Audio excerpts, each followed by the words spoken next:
The People's Countryside The People's Environmental Countryside Debate Environmental Debate Podcast. The People's Countryside Environmental Debate Podcast. People's Countryside Environmental Debate Podcast. The People's Countryside Environmental Debate Podcast.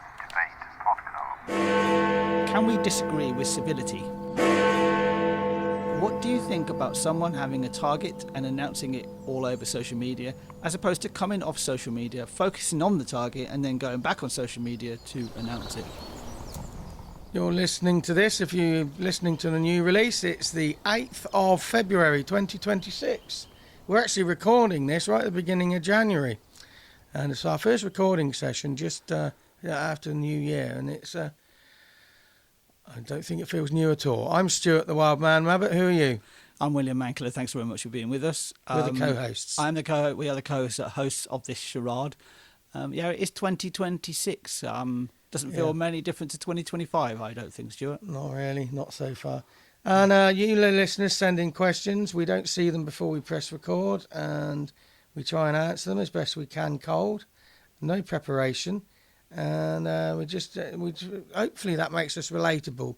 We all get presented with these tough questions and challenges at odd times in our lives, and stand back and observe your reaction, and because when you've got a bit of preparation you might react differently. This is what the podcast is about. It's reacting to these big issues, and we try and draw it back to the environment in some way. Sometimes it's a challenge. We always come up with an action to try and address it where we can, but sometimes the action is in the conversation. So 2 questions today. One, John from Charlbury, it's a little village, a town in Oxfordshire, England, and Ray from New Milne, Scotland. Yeah, both returning both returning listeners with questions. Yeah, I'll go straight in with John's question. Your question is: can we disagree with civility? If we choose to, yes. End of episode. I think we can. We can choose to either be civil or we can choose not to be. It's a matter of being able to control your own temper and anger. Baggage. Yeah, that can be baggage. But also it can be antagonism as well. That can be derived from antagonism. If somebody's coming toward you aggressively, I mean, sometimes you have to almost feel you have to come back with aggression, because that person probably that's all they know is aggression. You could come back with a different type of aggression, which is passive aggressive. It puts them on the back foot, and then you can get yourself out of the situation. You're buying yourself a bit of time. I still think there are people that will just want to have aggression, be aggressive though. Yeah, but then you just got to get yourself out of that situation and just leave them to do their thing. And not really want to interact with them again. Yeah. So I think, to answer the question, can we disagree with civility? Yeah, if we choose to. I don't really have anything else to add to that. Yeah, it is a choice still, isn't it? And like you say, with an aggressive conversation with a person which does not want to back down, is the best thing to do is to get yourself out of that situation as quickly as possible. Because they either burn themselves out or they'll move on to some other mug. And I also learned some Oscar Wilde quotes, because they're really good at leaving a conversation cold. Okay, Ray from New Milne, Scotland. What's this question then? Ray, again, a returning listener sending another question in. Thanks for your question, Ray. Ray's question: what do you think about someone having a target and announcing it all over social media, as opposed to coming off social media, focusing on the target, and then going back on social media to announce it? What type of target do you think Ray's talking about here, Stuart? I don't know. My mind is never really. I never try and work out what the person's thinking who sets the question. I always try and work out, my starting point is, what does the question mean to me? Mm-hmm. So I don't know what. So in this instance, what does the word target mean to you? Well, when I think about what I see on social media, even getting through the day for some people is a target, because they're telling us what they're having for breakfast. Oh, well, had a walk at lunchtime, got away, had a bit of a de-stress, and then I went in and did something. Got all this stuff planned this week. I got a busy week. There's multiple targets people are throwing at us. What I would try and encourage people to do, if you're throwing a target out there that you're promoting, it's more followable if what the target you're after is relatable to the audience. Otherwise, it's just a spew of consciousness that you're subjecting us to. It's a way of justifying your own existence. Yeah. And making it feel to yourself that you're getting somewhere. I think we've all fallen into the trap with social media of almost using it as a diary, of saying, this is what I'm doing, and sharing everything. This is what I'm doing, and I good. No, you're just a busy fool. But I do like the bit about in the question about coming off social media, really focusing on your target and then going back on and talking about it. That would make quite an impact. If you disappear off social media for a few months, say on Facebook or whatever, and you disappear and then you post again for the first time in ages, so Facebook will promote you because you've suddenly reappeared and they want you to re-engage and get your audience going again. So sometimes being silent on social media grabs the attention of the platform.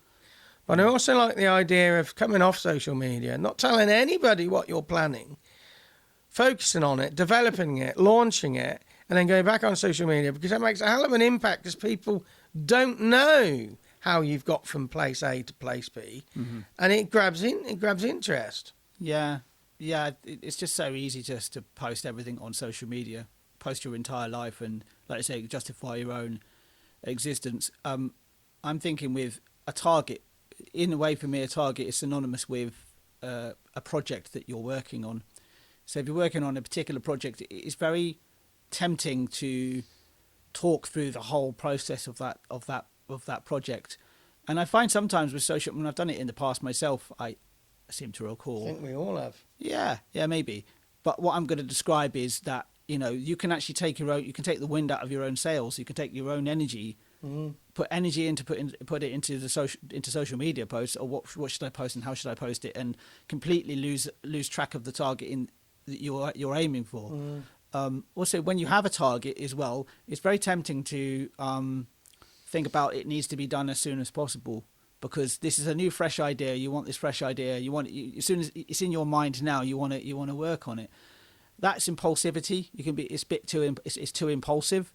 What you need to really look at is longer term, and because that's when really good projects work. You're allowing time to mull over the idea, stew over the idea, maybe bring in collaborators, other people within that will actually help enhance that idea. Then you get these annoying posts saying, "Oh, I had a great meeting today with so and so and so and so." And then you're having another great meeting tomorrow with so-and-so. But it never seems to go anywhere, all these great meetings. We had a pretty crap meeting today, but I think we got somewhere. Yeah. It's true. You and I have meetings on regular. All the fucking time. We don't promote it. We never talk about it because the meetings are boring to the outside. They are to me. Outside view, and sometimes during the meeting they're also boring for us both, aren't they? Yeah. At certain times, depending on what we're doing. But this is working towards the target. For example, we're working towards the target of our first funding bid for the Disabled Countryside Access CIC is a good example. We don't really talk about that a lot on the podcast, but there's nothing really too much to talk about because we're just setting up. Getting on with it. We're getting on with it, exactly. And that's what I really encourage you to do with social media. Think before you post, because there's so many times I've seen somebody post. I know somebody who will post 50 photographs of them doing one thing, and it's like 50 photographs of the same thing.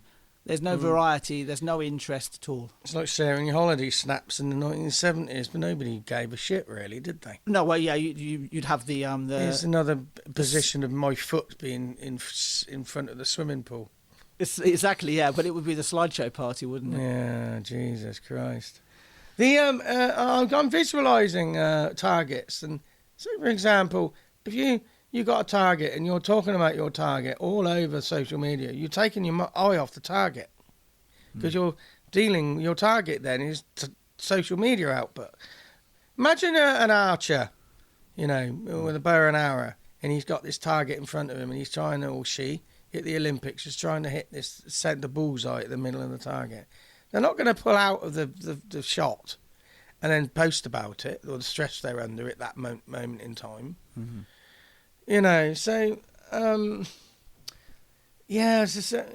we both know somebody who works in well-being, And they're always constantly talking about how busy they are and how stressed they are. And I'm thinking, yeah, but You're not learning. you're not selling yourself very well, because you're a well-being practitioner. Stressed as hell executing your well-being work. Let's read the question again. What do you think about someone having a target and then announcing it all over social media, as opposed to coming off social media, focusing on the target, and then going back to promote it?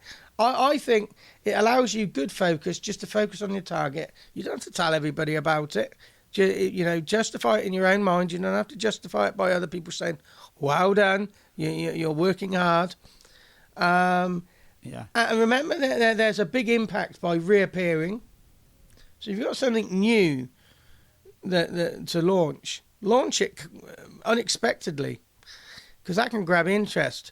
Because if you overshare the journey getting to that point, you've bored the shit out of your audience. By the time you get to your target, you've lost your audience. They may not have switched off and disconnected from you, but they may not be looking at your posts. Whilst you were saying, I was remembering an episode we did recently about which talked about I think it was a point I raised. I seem to remember about adults really are. There's a child inside every adult, and we want approval still. That child still wants approval from an authority figure, and I think that is what we are looking for towards social media. I would still say that one thing that people do forget, and again, I've definitely been guilty of this in the past, and I might be doing it again in the future. But I'll try my best not to fall into this pitfall. That social media is, everything. You put everything into social media, and you think that everything has to be on there. Well, it doesn't need to be at all, because you're putting energy into something that's not necessary. Yeah. Okay, so I would like to leave it there. Don't want to put any more energy into this than is necessary. I think we've covered most things. Yeah, and it's going to annoy Elliot because it's probably going to be less than 10 minutes. Yeah, maybe. I mean, unedited is about 12 minutes. Elliot.